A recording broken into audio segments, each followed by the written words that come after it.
माजी में पाकिस्तान में मकबूल समझे जाने वाली यामा मोटरसाइकिल को बनाने वाली यामा मोटर्स पाकिस्तान लिमिटेड ने पाकिस्तान में अपनी मोटरसाइकिल की मैन्युफैक्चर को बंद करने का ऐलान किया है।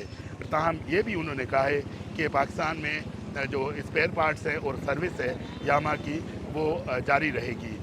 आइए चलते हैं यामा के डीलर से बात करते हैं और ये समझते हैं कि इसका इम्पैक्ट मार्केट पर क्या पड़ेगा। 2016 में जापानी खुद पाकिस्तान में गवर्नमेंट से रिलैक्सेशन लेकर दोबारा पाकिस्तान आए थे और उन्होंने नया प्लांट स्टील मिल में लगाया था। जबकि दाऊद ग्रुप का जो प्लांट था वो बलोचिस्तान में था, यामाहा का, जो 40 साल चलता रहा। जो इनका यामाहा का जैपनीज़ का प्लांट था वो स्टील टाउन में स्टील मिल के पास अभी भी लगा हुआ है। अब दोबारा इनका जो जाने का इशू है, 9 साल के बाद जो दोबारा इन्होंने वाइंड अप किया है और बंद किया है, उसकी वजह ये है कि एक तो लोगों की कुव्वत ख़रीद ख़त्म हो गई पाकिस्तान में। दूसरा, जो मोटरसाइकिल का बड़ा बायर है वो सस्ती मोटरसाइकिल का है, 1 से 1.5 लाख रुपए कीमत की मोटरसाइकिल 70 सीसी का ज़्यादा ख़रीदार है। तीसरा, जो 1 to 5 सीसी के यामाहा के पास मॉडल्स थे, उनके मुकाबले की मोटरसाइकिल होंडा के पास 2,50,000 वाली भी है, जबकि सुजुकी के पास 3,50,000 और 4 लाख वाली मालियत की भी है। यामाहा के पास जो है या 1 to 5 सीसी थी वो 4,60,000 से लेकर 5 लाख रुपए मालियत के 4 मॉडल थे।